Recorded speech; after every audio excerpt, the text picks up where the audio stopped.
It's Wednesday, the 16th of November. This is Politics Live.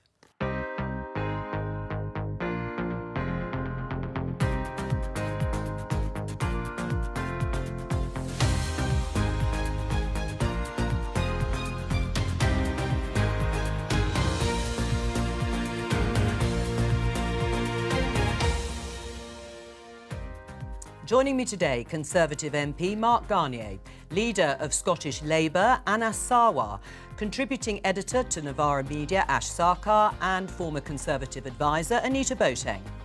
Today, the Justice Secretary Dominic Raab has asked the Prime Minister for an independent investigation after formal complaints are made about his behaviour. He's deputising for Rishi Sunak at Prime Minister's Questions. We'll bring you that live at noon. It's unlikely in the minds of the trajectory that it was fired from Russia, but we'll see. A missile strikes NATO member Poland, killing 2 people. What are the risks of the Ukraine conflict escalating? Inflation hits 11.1%, a 41-year high. It makes people poorer, that's what inflation does, and it's the enemy that we need to face down. Are higher taxes and spending cuts a price worth paying for bringing down prices? Stop housing people in homes you know are unfit for human habitation. How was 2-year-old Awab Ishak allowed to die as a result of living in a flat covered in mould?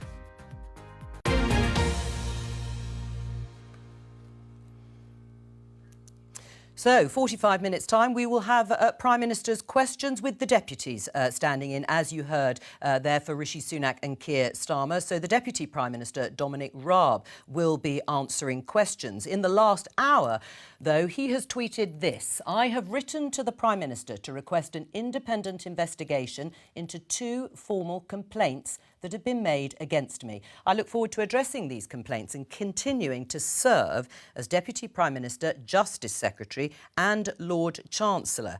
Now, this tweet from Dominic Raab follows days of allegations of complaints about his behaviour and allegations of bullying and harassment against officials during his time as Foreign Secretary. We've been waiting for some sort of reaction from him. This is it in the letter. "I am therefore writing to request that you, Rishi Sunak, commission an independent investigation into the claims as soon as possible. I will cooperate fully and respect whatever outcome you decide." What's your reaction, Mark Garnier, to this? Well, I think he had to move on from this. There has been an awful lot of stuff in the press over the last sort of week or so. At the end of the day, we've had a huge amount of speculation. I think the interesting thing about that tweet is the formal complaints bit, and I wasn't aware that there were formal complaints that had been put in. Nor did we. Exactly. So I think the sooner we get to an independent inquiry and the sooner we get to the answer of this, the better it is. Are you surprised? Formal complaints? Yeah, I am actually. I mean, I know Dom reasonably well. I mean, I think you might have worked with him, but it's he seems like a perfectly reasonable bloke. You know, he can be a bit terse sometimes, but I wouldn't necessarily put him down as a bully.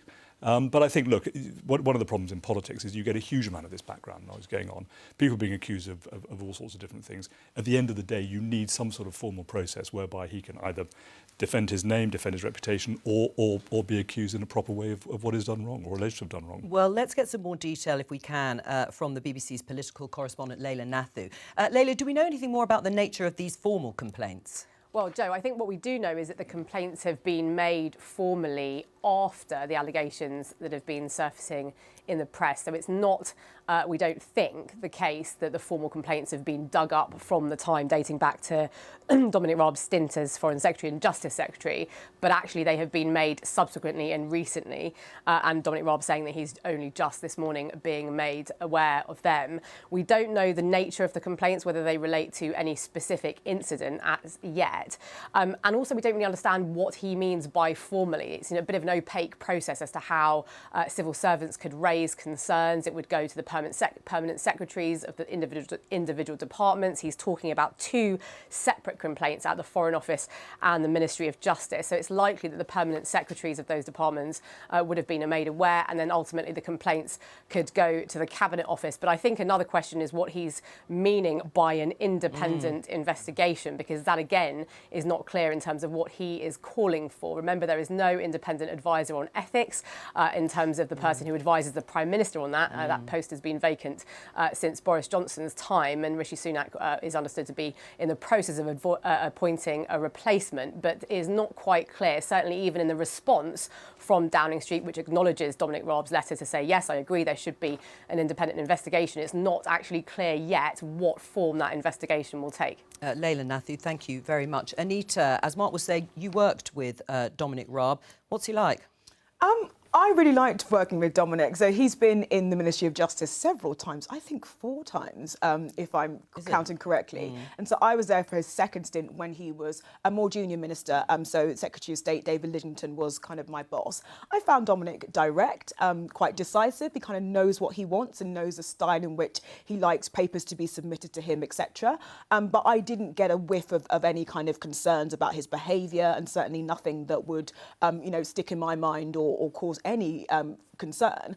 The reality is that we just don't know. And I think that there is something very interesting about the relationship between Whitehall officials and Secretaries of State, and how you formalise and make sure there are measures and ways in which feedback can come back. Because in a normal job, you have a boss that sits and is in your office with you and sees how you behave and is able to kind of pull you up on things.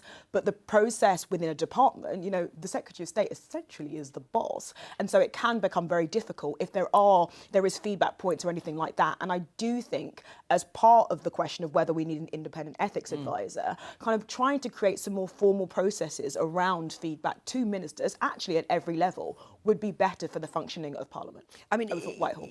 This has obviously now been raised to a formal level by Dominic Raab himself. Do you think he should be deputising today at Prime Minister's questions while this is going on, or do you think that's absolutely fine because it's been put on a formal footing? Yeah, no, I don't think he should, but I think this goes beyond Dominic Raab. I think it's quite easy for us to look at these cases in isolation. It's probably comfortable for the Conservative Party to look at it in isolation. I think there's something deeper at play here, though. I think this points to culture within the Conservative Party and this Conservative government, but also the judgment of Rishi Sunak. So let's not forget that on day one of being Prime Minister, he put a centrepiece saying that we're going to have a government that is got integrity, compassion and professionalism at its heart. And the exact same time, he reappointed a Home Secretary that was sacked for a security breach just the week before. He appointed Gavin Williamson, who's now been forced to resign because of bullying. When he knew he was a bully, actually, he traded off the fact he was a bully.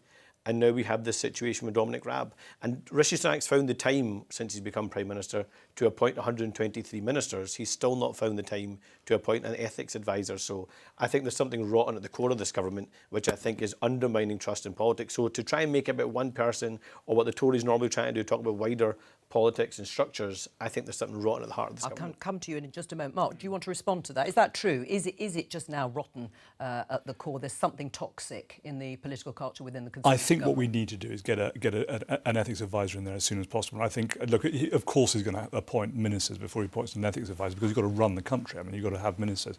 But I think he's, the speed at which he's going to try and get an ethics advisor in, I think is crucial. So we can get that. And when it comes to an inquiry into Dom Raab, call for Sue Gray, I guess. It'll be a Cabinet Office inquiry, which will be kind of fairly run-of-the-mill thing. So I think, look, I'm not worried about Rishi. I mean, I think Rishi is a very sensible individual. He has, I know him well enough. Gavin Williamson's gone. There has been a shadow hanging over Suella Braverman, and now we've got Dominic Raab asking for an independent investigation because 2 formal complaints have been made against him. Gavin Williamson is a very interesting character, and again, I know him very well. His skill lies in the fact that he knows. Yeah.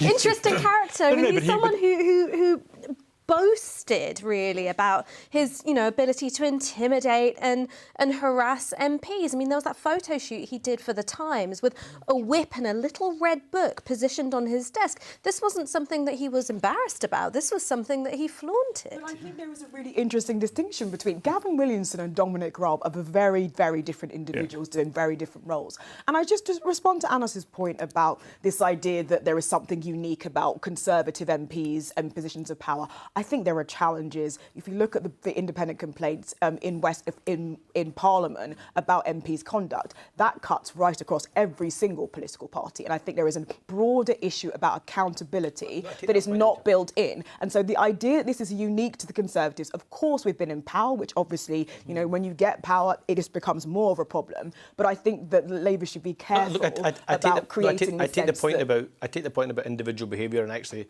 when it comes to sexual harassment, for example, there was a culture of individual behaviour that had to be addressed and continues to be addressed.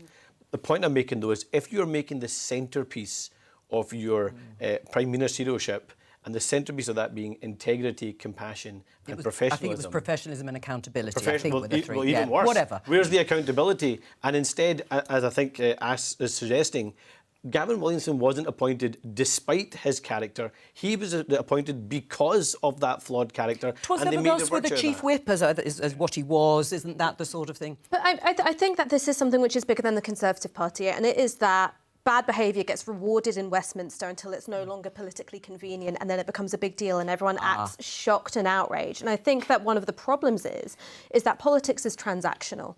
So things become a story when someone is on the out rather than when they're on the up, and a blind eye gets turned, or people don't feel confident to come forward and make reports, or if they do, they're encouraged to handle it discreetly and privately rather than actually going through formal processes. And until you recognise that reality, you try and tackle it by saying, like, OK, we are going to protect people who come forward, who blow the whistle. We're going to make sure that you're not held back in your career, or that you're not going to be, you know, ostracised and punished. You know, what we're going to do is also maybe have a culture in the press which is looking at some of these so-called open secrets when someone is on the up and not just when they're on the out. I think that that's how you can start having a more consistent application of the standards and have some genuine accountability. Really briefly, I agree with you, Ash, but I think there's this notion that that's a very unique thing to Westminster. I think that happens in business. There's an idea that there's something unique about Westminster that means that when people don't behave correctly, they just get moved on and they don't get held accountable and they don't get fired, and HR departments are this incredible thing that ensures all of that behaviour is weeded out. I just don't think that's the case. But I think what's encouraging is there's now a culture where more people are calling out this behaviour, and I think we should encourage that across Westminster and in society at large. I agree. These things happen across the board, but then you don't promote the bullies, because that's what gives the whiff of it being a Westminster problem. But isn't that what Ash... make a virtue out of the bullies. But isn't that what Ash is saying, that across the political spectrum, when people are useful, people turn a blind eye, and when they become less useful politically, that is the time that they go. We're going to stop it there because I think we'll return to this issue just before Prime Minister's questions. Last night, there was a dramatic and very serious development. A missile strike over the border from Ukraine landed and struck Poland. We can see the pictures of the damage here. Of course, it was all about the reaction to that as the G20 leaders were trying to find out exactly what had happened. What we do know is that that missile strike killed 2 people. What we don't know yet is who actually fired it, although you heard President Joe Biden saying it was unlikely that it came from Russia. Let's get more on this with the BBC's diplomatic correspondent, Paul Adams. Paul, what do we know? I think it's becoming increasingly clear that among Western leaders, there is a belief that this was not a missile fired by Russia, as Joe Biden has already suggested, but that it was more likely to have been the wreckage of a Ukrainian air defense missile. Also, by the way, made in Russia, but fired as part of Ukraine's efforts to protect its cities during yesterday's widespread Russian attacks. Just in the last hour or so, we've heard from the Polish President Andrzej Duda, who has said there is no indication that this was an intentional attack on Poland. Most likely it was a Russian-made S-300 rocket. We have no proof at the moment that it was a missile fired by the Russian side. And we're beginning to hear similar comments also from other European leaders and ministers. The Belgian defense minister made pretty much the same point just a short time ago. So I think there is now a growing consensus and probably a sense of relief that NATO is not dealing with a direct attack on, on one of its members, necessitating some kind of NATO response, but an accident.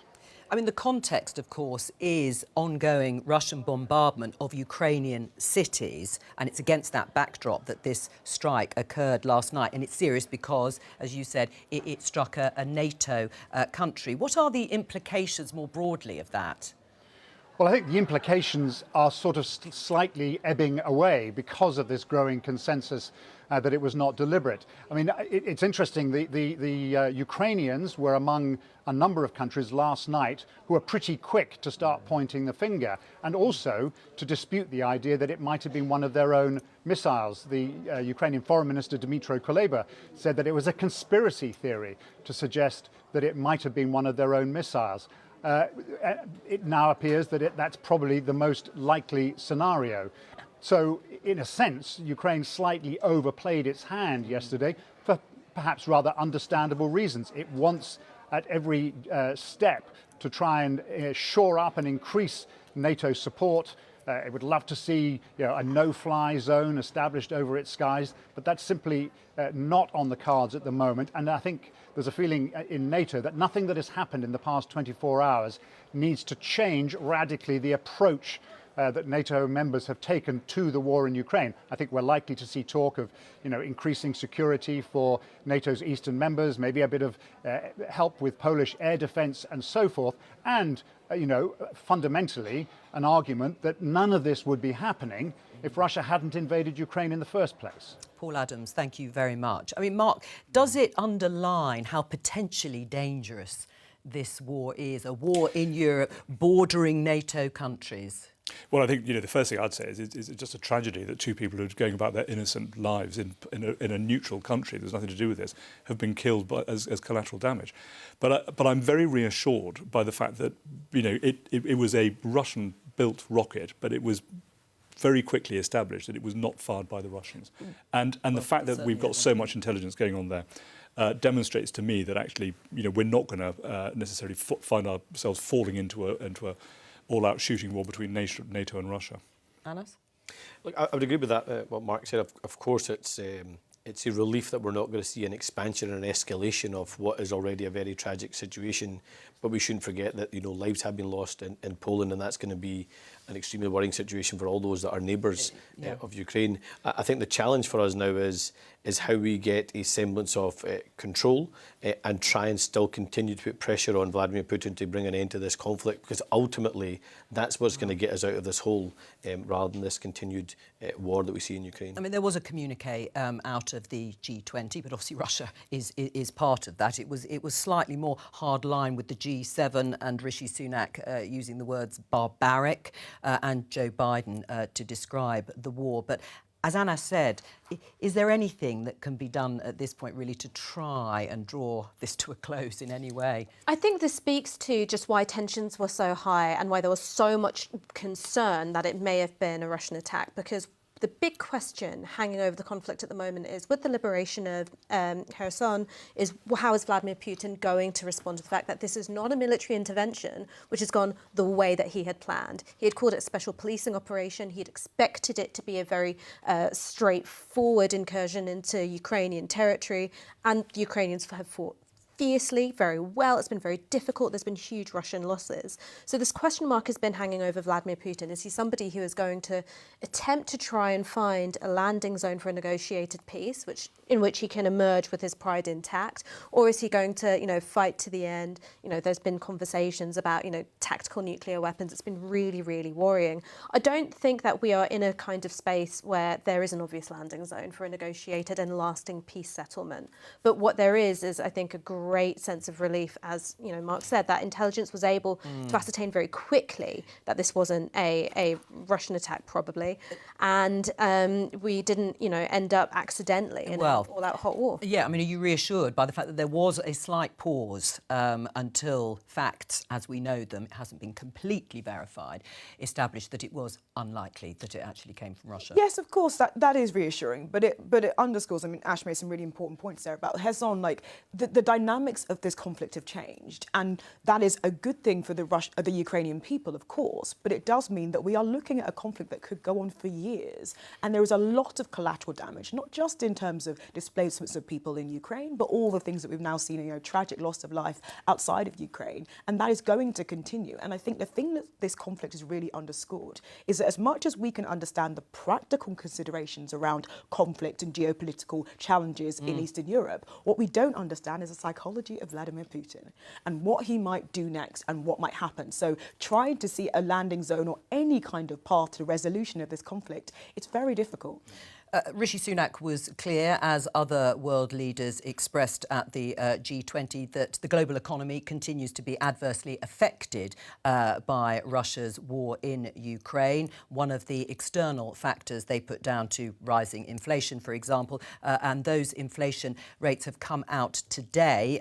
Let me just show you this tweet from the BBC's economics editor, Faisal Islam. Inflation measured by target CPI is Consumer Price Index is at 11.1%, 5.5 times target, 41-year high, up again because of increases in energy prices. Despite support, without energy price guarantee, it would have been 13% plus. We're, of course, going to hear more about all of these issues and the energy price guarantee tomorrow in the autumn statement, which we are expecting to be around 11:30. We'll be covering it live here on Politics Live. But let's get, you can hear Rishi Sunak's response to these inflation figures.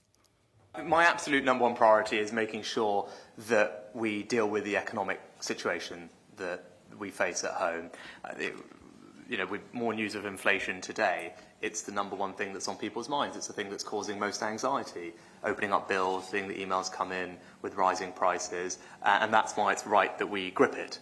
And tomorrow the Chancellor will set out a plan that will enable us to do that. I think the first thing to... Oh, a little bit more of Rishi Sunak there. I mean, gripping it means higher taxes and spending cuts. Is that a price worth paying to try and bring down prices? Well, so the most important thing is to try to differentiate what is being brought about as a result of the war in Ukraine and what is the core underlying inflation. So strip out energy, strip out food, strip out booze and fags, and you end up with inflation running at about 6.5%. So that's significantly higher than 2.5% inflation rate. So that's what the Bank of England can deal with. This is why Liz Truss's budget was so nuts, was because she was increasing fiscal supply, money supply, at a time when the Bank of England was trying to cut money supply with rising interest. And as a result of that, people will be paying higher taxes and having spending cuts because of a Conservative government and the measures. The last Conservative government, who he got rid of pretty quickly. Let's not beat about the bush. Because of the measures they took. Do you agree that inflation? It's still the same Conservative government, just a different head at the top. I think the important thing to recognise is that this is.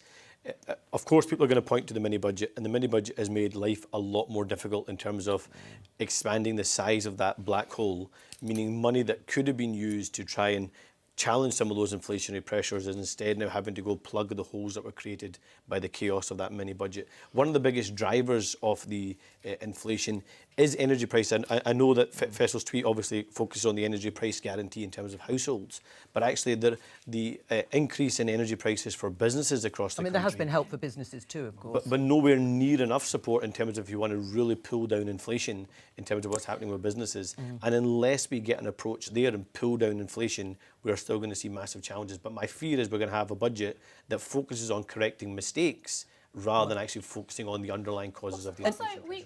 We have a really good case study for what happens when you cut during a recession, and that was the Cameron-Osborne government. What happened was that we cut public spending then, and we've been left with some really expensive problems which still haven't been fixed, like in terms of funding for local council services, like in terms of the NHS waiting list. These are things that successive Conservative governments said they're going to turn their attention to. It hasn't happened, and now we're looking at more spending cuts. The other thing that happened is that cutting during a recession meant that we ended up with a slower recovery. Wages have never recovered to their pre-crisis levels. And now people are looking at real terms falls in their wage packets again. So I think we can't pursue the same set of solutions and expect something different to happen. There's one thing which people never talk about when it comes to inflation. It's something which is really winding me up. I don't hear the Conservatives talking about it. I don't hear Labour talking about it either, which is we're hearing a lot about how interest rates are impacting homeowners. We're hearing nothing about what's going on in the private rental sector. I've got multiple friends who are coming to me and saying, my landlord's just put up the rent by £300. Other renters who I know have been kicked out and they've seen the same rubbish flat back on the market for, you know, £600-700 more monthly rent. Everyone is being told to tighten their belts and rein in, you know, their income, apart from landlords. And what is quite shameful is that Labour, I think, have said nothing on this and have quite frankly abandoned private rent. I'm not sure you're going to accuse Scottish Labour of that. No. You guys have been advocated for a rent freeze over the summer and a ban on winter evictions. There is one. Both of which has now happened, a rent freeze and a ban on winter evictions. And what we've also challenged the government on is before that rent freeze lifts, we have a proper regulator in place so we can regulate private sector But why aren't your colleagues in Westminster doing the same thing, saying the same thing? I'm always happy to encourage colleagues in other parts of the UK to follow the example of Scotland. Is Sadiq Khan in London, has he suggested the same sort of thing? He's asking for powers from central government to be able to control the rents, but it has not been a central part of Keir Starmer or Rachel Reeves' platform is getting a grip on rent and saying that, no, you're not just going to squeeze money out of renters to keep landlords' profits then. I mean, people criticise rent freezes. They say in the end it doesn't work because properties get pulled out of the market and there's less housing. And those are the arguments against. Do you think it would help, though, bring down inflation? I think that inflation doesn't have one single cause, but we absolutely have to make sure that the inflation that we're experiencing from energy prices doesn't get embedded domestically. So I think there is a kind of broader challenge. To me, the structural issue is just housing, is the lack of housing. And I think that fundamentally, unless we deliver something that looks like planning reform that's able to boost supply, we are going to be tinkering at the edges. So I accept that there are going to be people that are going to suffer enormously through that upheaval and uncertainty. And I think one of the questions from tomorrow, once we're through the autumn statement, is how much Rishi Sunak kind of sets his own agenda around some of these pressing issues, particularly because, you know, getting housing going, house building going, is one of the cheaper ways of boosting growth when we're looking at less than 1%. Except it never happens. I mean, do you want more houses in your constituency? Of course, but it's got to be a growth budget, not a tax and spend budget. I think it's so easy for the Conservatives, and Cameron Osborne did this exact same thing,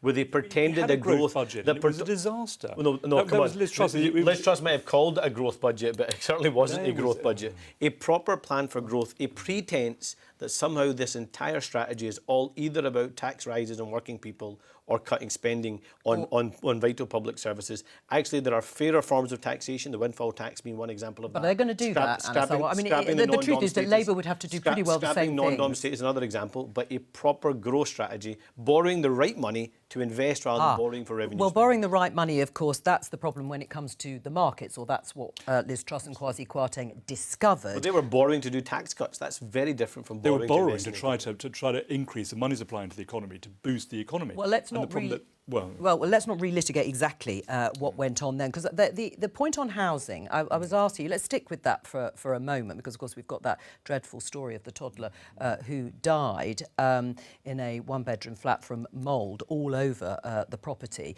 I mean, would you support masses more housing in your constituency rather than Conservative MPs who've put the brakes on exactly that sort of policy? The answer is yes, I would. I mean, you've got to do it carefully, and you've got to do it thoughtfully, and you've got to do it in sort of brownfield areas, and you've got to work with the community. But look, it is very difficult. We've just completed our local plan in Wild Forest, and it's taken a long, long time to get it through. I mean, years and years and years, and there's a lot of fightbacks, and everybody's pushing it around in different areas. Sorry. But building is one thing, and I think it's really important. There needs to be a lot more house building. But if the housing stock that's being built is then being bought up by landlords and rented out at extortionate prices, you're not dealing with the problem.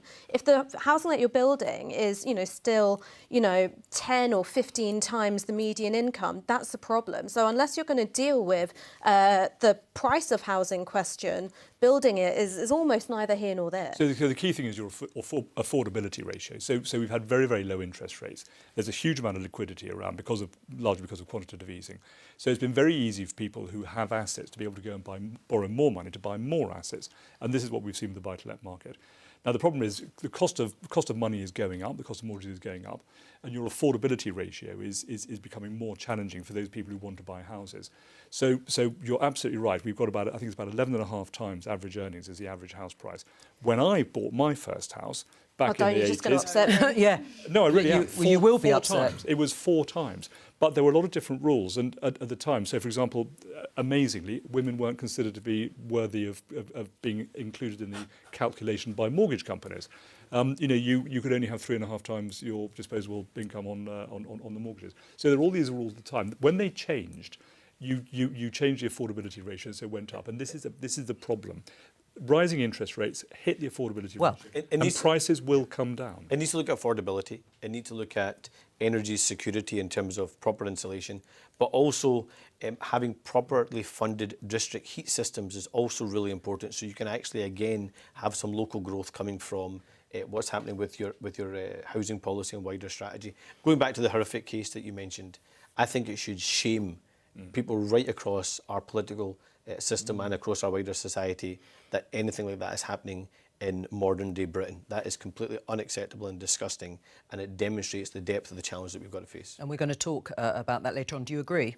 And do you think the government has a role to play in that when it comes to this case? So, in this particular case coming up, which you can talk about, yeah, I do. Of course it does. I mean, you cannot possibly allow children to die as a result of poorly looked after houses. It's outrageous. But there was legislation in Parliament that the Conservatives could have supported and didn't, which would have made a statutory obligation for landlords to make sure that their homes are fit for human habitation. The Conservatives voted against it, including 72 MPs who were themselves landlords. Indefensible. I'll have to check. I can't remember the details. Oh, I remember it. But would it be indefensible?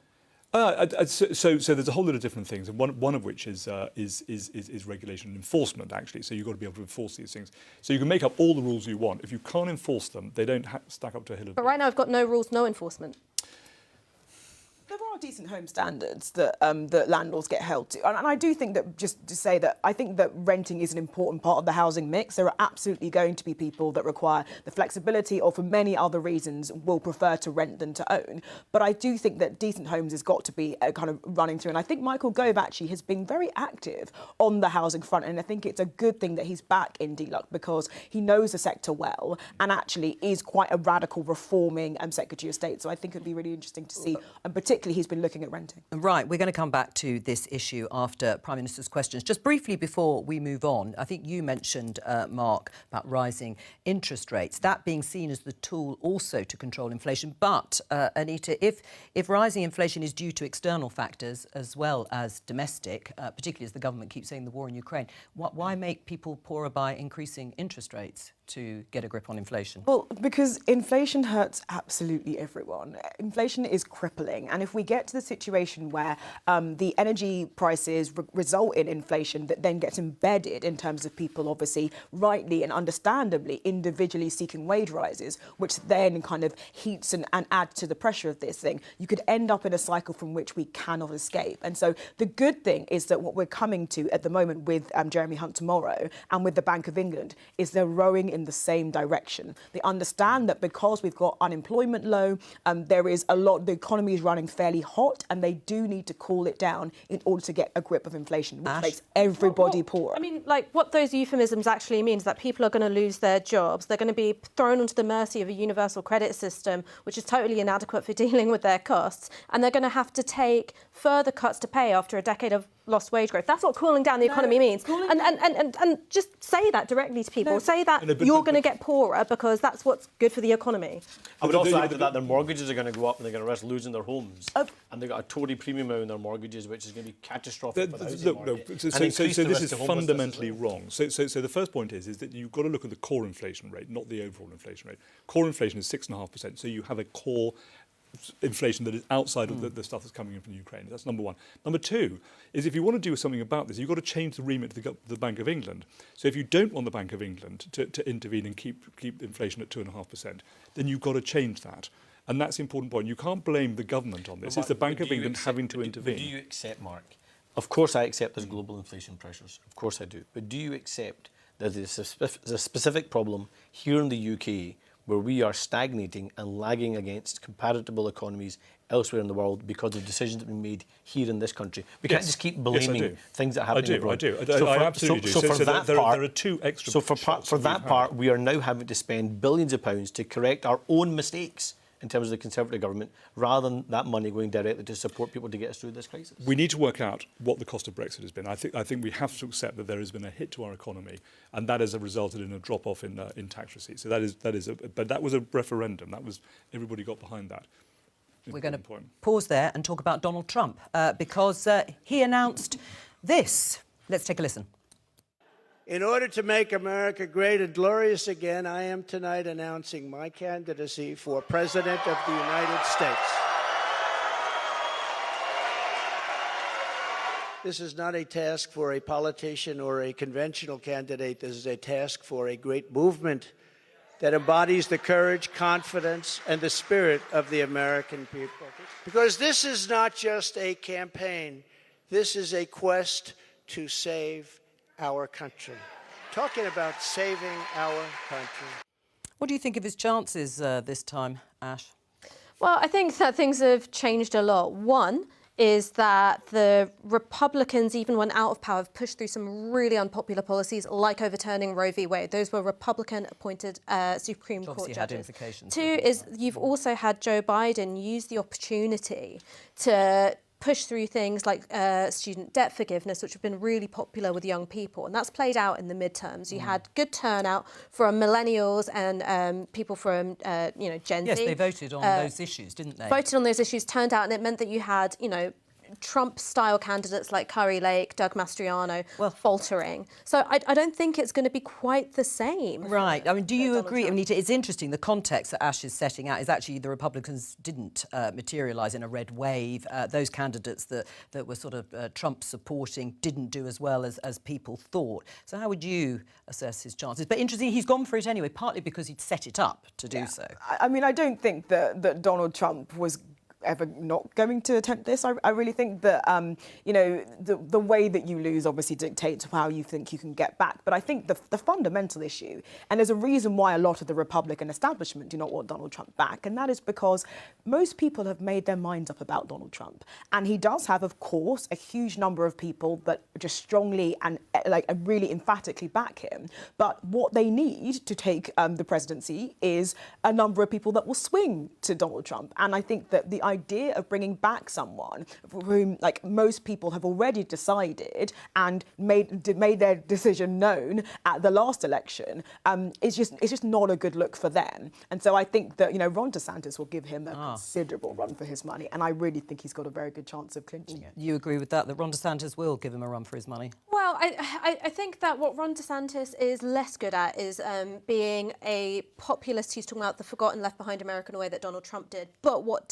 DeSantis, I think, can and will do is the, evangelical Christian vote got behind Donald Trump, knowing that his personal life and his conduct is very at odds with the tenets of their faith. Ron DeSantis, I think, is going to really hit that integrity, morality button, and I think that there will be a lot of splits in the coalition that Trump was able to hold together. Well, we have got Prime Minister's questions coming up in just over 5 minutes' time.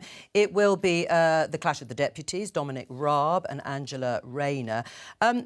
How do you think it's going to feel for Dominic Raab today on the back of these two former complaints and him asking Rishi Sunak for an independent investigation? I think Dom was smart to kind of say, well, look, we're going to refer this to someone to look to, so we don't have this situation. I think Dom has called it Westminster tittle-tattle before, right, of just sort of rumour swirling, which I think we've all kind of discussed isn't actually particularly helpful for professionalism and integrity, which is running through this government. So I think Dom has always been confident and robust at the ballot box, and we're going to see that again today. And I always quite enjoy the dynamic between him and Angela. Let's just show you this headline in The Guardian. Ash, Jeremy Corbyn, former Labour leader, now sitting as an independent. Jeremy Corbyn will never stand for Labour again, say senior figures. This has been reported in the papers. Here, The Guardian. Do you think it's the correct decision, if that is what is made, to not allow Jeremy Corbyn to stand again at the next election as a Labour MP? No, I don't think it's the correct decision. I mean, Jeremy Corbyn is a Labour member and he's having to sit as an independent MP. The people of Islington North have voted for Jeremy Corbyn as a Labour MP in every election since the 1980s, and Keir Starmer and David Evans have decided that they know better. I think that's really awful. I also think that there's But why do you think it's awful? Because I think that what is fundamentally undemocratic. That's what the people of Islington North voted for. And there's one thing which actually I'd like to ask you guys, which is, do you think he's a good constituency MP or not? Well, I Because suppose people... there's a consensus that he is. Right, well, he could be a constituency MP. What do you think? Is he a good constituency MP? I imagine he is a good constituency MP. I'm not one of his constituents, but I imagine he's a good constituency MP, given the results he's had over numerous elections. I'm not privy to the conversations that he has with the Chief Whip, but my understanding is he's been asked to say a form of words and to express a certain level of condemnation around anti-Semitism and solidarity around the report that came through. I don't know what the status of that is, but I think if that was to happen, I think it'd be a very different frame. My understanding is he's not willing to do that, and that's what puts us in the situation we're in. What I would say, though, is this is very much a bubble question. There's not a single person around the country that's saying that actually the big issue right now is whether Jeremy Corbyn stands as a candidate or not. What they're worried about is their bills, what they're worried about is the inflation and all the rest of it. In terms of what happens in non-limited constituency, I'm not going to tell Keir Starmer how to operate and manage his group. I wouldn't expect him to tell me how to operate and manage my group in Holyrood, but that's a conversation that needs to continue between Jeremy Corbyn and the Chief Whip. Ash? I mean, I think that it is important in terms of Islington North. And one thing that I'll say about this business of the apology is that I think that he could do exactly what Keir Starmer's asked of him and the goalposts will shift. And that's because there is... Then why doesn't he do it? I mean, the question of accountability we've been talking about and taking responsibility for your role, regardless of whether that was your intention, is absolutely fundamental to trust in politics. He has not done that. Hang on a second. Jeremy Corbyn has apologised numerous times. Again, not good enough. There were conversations going on between his office and Keir Starmer's office before the release of the EHRC report, and then suddenly he has the whip removed. I think that what that was a pretext, and I think they'll find another pretext even if he does apologise. And I think that who that is most deeply unfair on, the people of Islington North who voted for Jeremy Corbyn as a Labour MP and who I think will probably want to do that again. I think that the Labour Party really is not going to be able to move on until there's a degree of reconciliation and a sense of oneness in respect of Jeremy Corbyn, and until the party really fully reckons with that. And Keir Starmer actually reckons with his role in Jeremy Corbyn being party leader. I don't see how they're going to be able to present a cohesive picture to the election. I'm not sure that Rishi Sunak argument is going to work or have the measure of week after week or indeed an election campaign.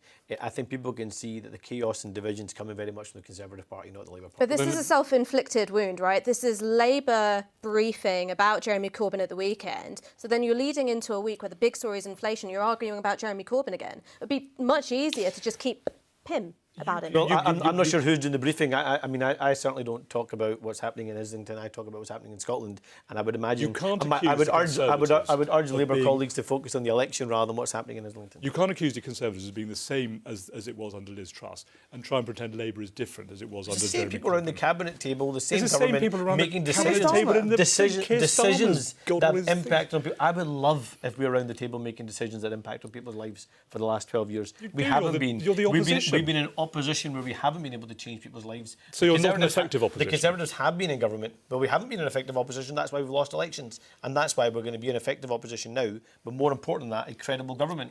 And boot this rotten government out when it comes to next election. Are you a completely different party than you were? We are a different political party with a different agenda. And I think anyone that is looking at it... But it's only the Labour Party that can change itself. But Anna, you say you haven't changed people's lives. Talk to the Jewish community. Let him back in again. Hang on, everybody's emerging. Anita. He's a nice old boy. I mean, as you say, you haven't affected people's lives. I think if you talk to the Jewish community, I think they have felt very profoundly affected by the time of Jeremy Corbyn, and that's why we need an accountability coming from Jeremy Corbyn. And until that happens, the Labour Party cannot move on and reconcile itself to the I think it's very different to talk about the impact on the Jewish community, which we rightly should do, and differentiate that from decisions made in government that have impacted and crashed our economy and our country. I'm an active campaigner against anti-Semitism. I have a very strong relationship with the Jewish community in Scotland. There is no place for anti-Semitism or any other form of prejudice. Is this a bubble story or not? So do you accept that it's more than a bubble story? Then, when I'm saying about the bubble story, I'm talking about whether he stands at the next election or not, and that debate. There is a line in the sand. As far as I'm concerned, there is no political division, or there shouldn't be, when it comes to the issue of any form of prejudice, and that includes anti-Semitism. When are the Tories going to deal with the Islamophobia in their own ranks? I mean, just yesterday I was seeing tweets from a Conservative council candidate who stood in Poplar, right, an area with a big Muslim community, and he'd been tweeting about, I won't be treated by an NHS doctor who's a dirty Muslim, horrific racist tweets, a history of them. Has he been thrown out? No, this is literally something which came up yesterday, and he was somebody who had and he was far less, and he was a Well, Tory council let Mark candidate respond. just in 2022. When are you going to deal with Islamophobia So in your this ranks? type of behaviour is absolutely unacceptable. In my constituency, we had somebody who tweeted something far less offensive than that, and we cut him free straight away. No question whatsoever. Can I just say, offence Olympics, right? It's No. I'm saying when are you going to deal with it? It's about not picking and choosing. It's about not having a hierarchy. Oh, I completely agree with that. I really think we are talking. I think that's a really serious matter, and I'm sure it's being looked into because we do have a complaints procedure which has also been looked at by the ECHR actually to make sure that it's robust enough. I put in a complaint about racism 2 months ago. We've heard nothing from the Conservative Party about a Conservative Party member who tweeted about something like deport Ash Sarkar. Okay. I mean, I'm not going to comment on an investigation I don't know anything about, but they both have been looked at. I'm saying they both have been looked at independently, not by me, but by the ECHR. But the question that you raise around what matters, do you accept, though, that to the Jewish community, the question of Jeremy Corbyn and his place in the Labour Party does matter? It does hold some symbolic importance.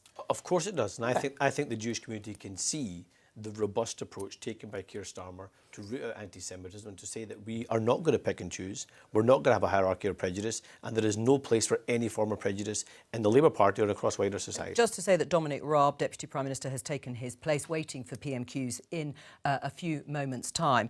Ash, you've always been a strident supporter of Jeremy Corbyn, but you've never been a member of the Labour Party. If Jeremy Corbyn were to create a new party to the left, would you consider joining it? No, it's a cost of living crisis. I'm not giving up a direct debit for nobody. That's too flippant. Would you join it? No, and look, here's why, is that, one, I believed in the direction that Jeremy Corbyn was taking for the Labour Party in terms of redistributing wealth. But you didn't join? No, I joined for like a year because I can't even remember. It made it easier for me to do campaigning stuff. It's really boring. And then I left. Fair enough. I think we've got Prime Minister's questions. Let's go into the chamber. Thank you, Mr. Speaker. I've been asked to respond on behalf of my right honourable friend, the Prime Minister, who is currently attending the G20 Leaders Summit in Bali.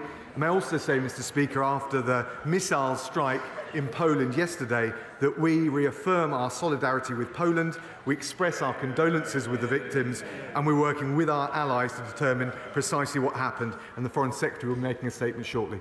I bet. Mr. Speaker, could I begin by associating myself with the comments of the Deputy Prime Minister? I'm sure the whole House will want to reaffirm our complete support for Ukraine and for Poland in the face of Russian aggression. When he had got the job in his first day, the Prime Minister promised, and I quote, integrity, professionalism and accountability. Where is it? I assume the Deputy Prime Minister agrees with that promise and would expect all ministers to follow such principles.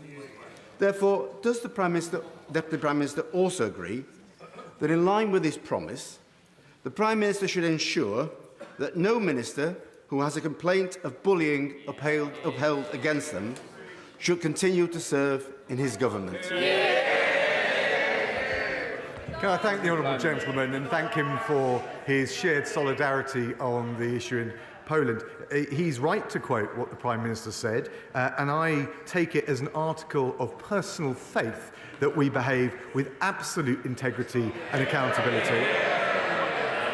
I am confident that I have behaved professionally throughout, but immediately I heard that 2 complaints had been made. I believe they were made yesterday. I was notified this morning. I immediately asked the Prime Minister to set up an independent investigation, and of course, I will comply with it fully.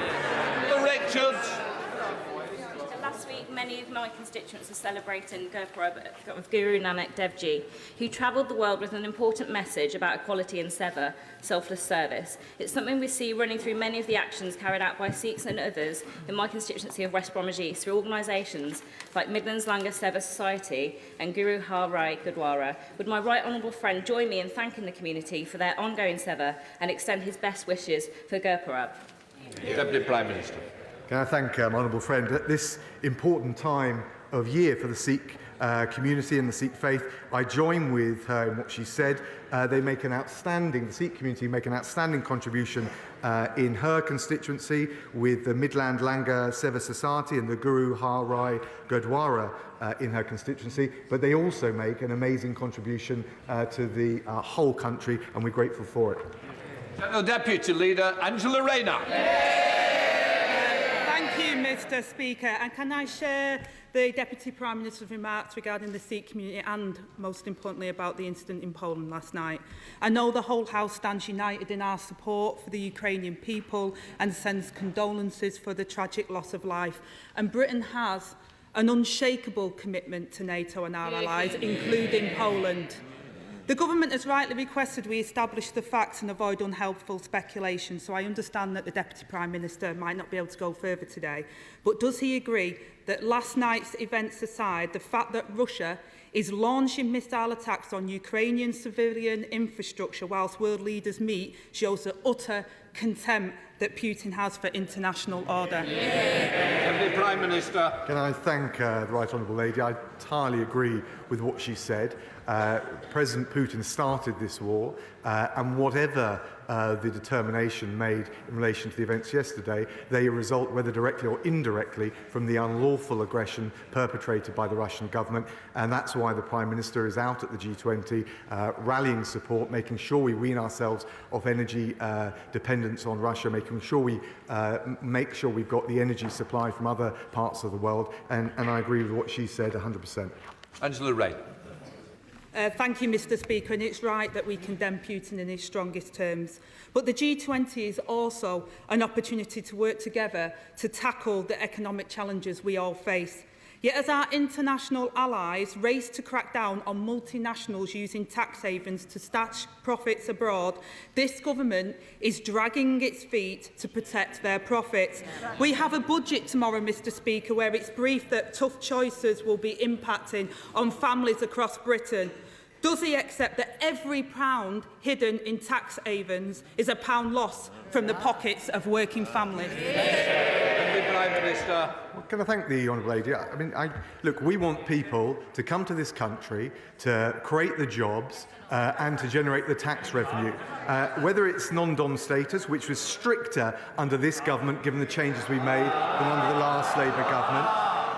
Whether it's the Prime Minister's approach to big tech companies, where he's led the charge with the G presidency in making sure there's an international approach and delivering global minimum corporate tax rules. We have lowered the tax gap, the difference between the tax owed and the tax raised, to the lowest level, certainly lower than under the last Labour government, and will continue to do so. Angela Rayner. I notice non-dom status hasn't been abolished, though, Mr Speaker, and the Conservatives would have us all believe that the economic problems are out of their hands, when the truth is, Mr Speaker, it's working people paying the price for their choices. They've chosen to protect corporate profits and not household incomes.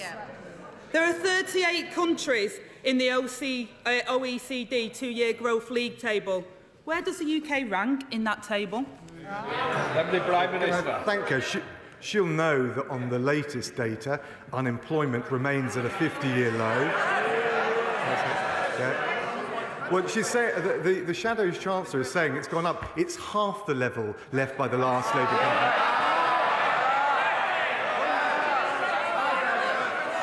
And when it comes to GDP, and when it comes to GDP, she'll know that the IMF has said that we will have the strongest growth in the G7.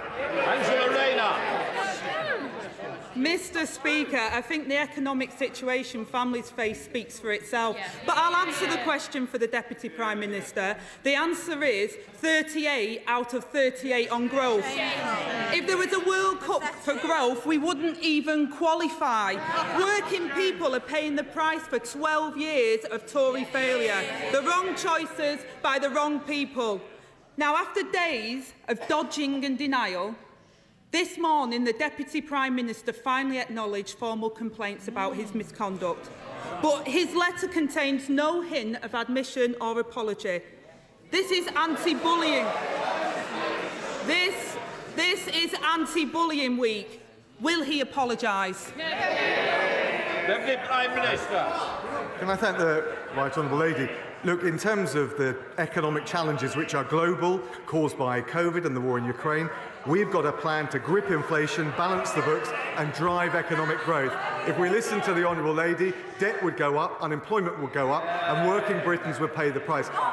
She asked She asked about the complaints. I received notification this morning. I immediately asked the Prime Minister to set up an independent inquiry into them. I'm confident I behaved professionally throughout, but of course I will engage thoroughly and look forward, Mr. Speaker, may I say, look forward to transparently addressing any claims that have been made.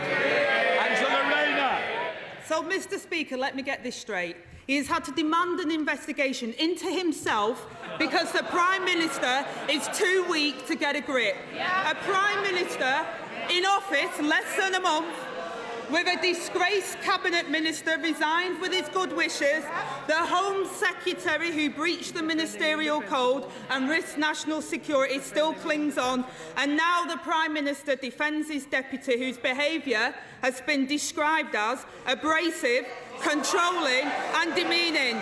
With junior staff, Mr. Speaker, too scared to even enter his office. And that's without mentioning the flying tomatoes. The Deputy Prime Minister knows his behaviour was unacceptable. So what's he still doing here? Deputy Prime Minister. Mr. Speaker, I'm here and happy to address any specific point she wishes to make.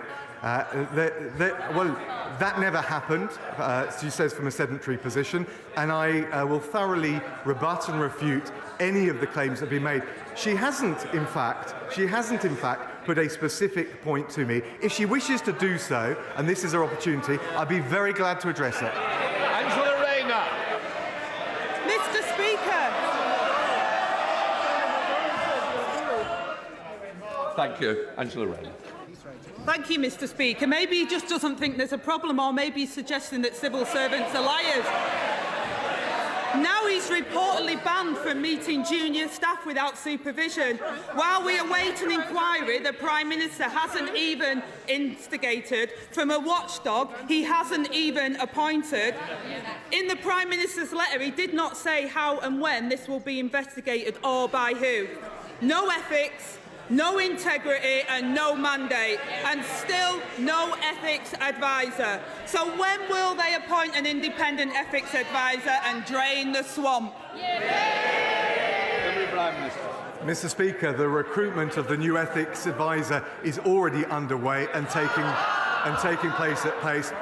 But may I say, Mr. Speaker, there's a reason that she's come to the dispatch box with her usual mix of bluster and mudslinging. It's because they don't have a plan.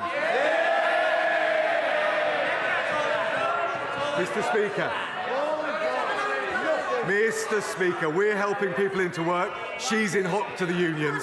We're protecting our borders. She voted against every single measure to control illegal immigration to this country.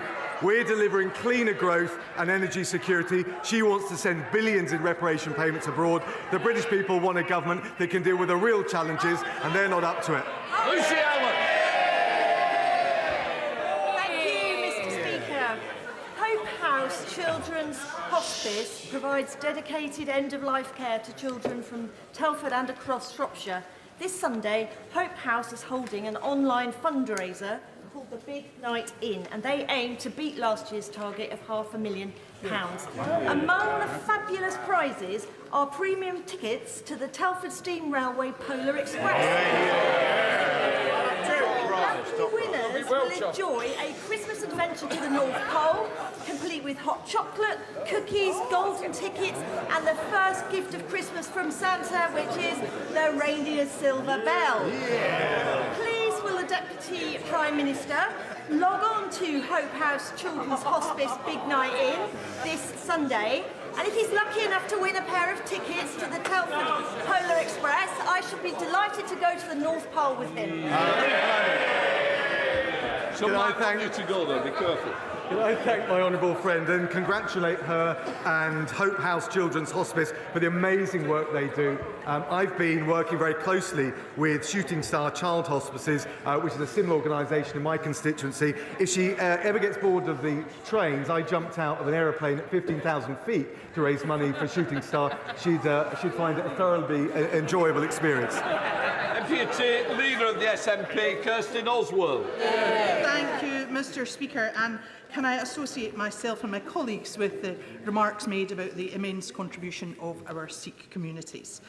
Mr. Speaker, the SNP extend our full support and condolences this morning to Poland following the death of two civilians last night. And while a full investigation is ongoing, we reiterate our calls for Russia to end its brutal war of aggression against Ukraine.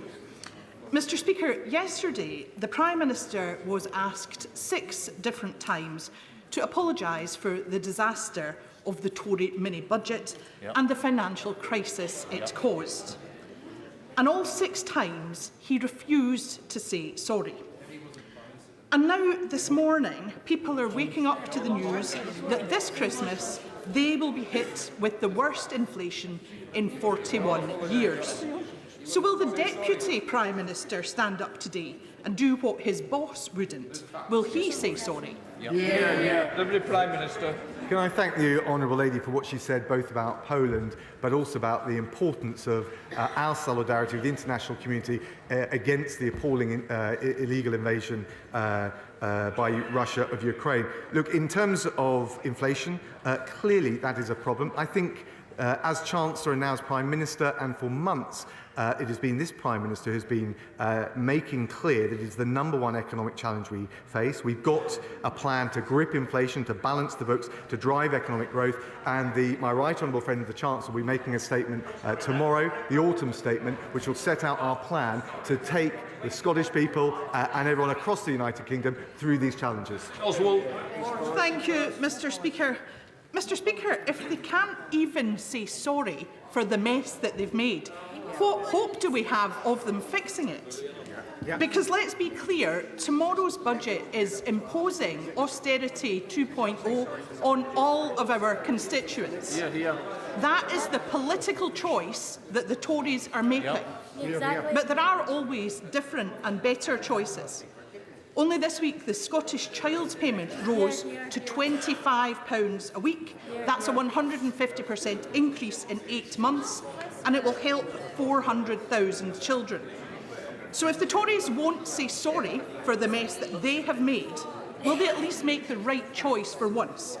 Will his government join the fight against child poverty tomorrow, follow the lead of the Scottish Government and match the Scottish Child's Payment?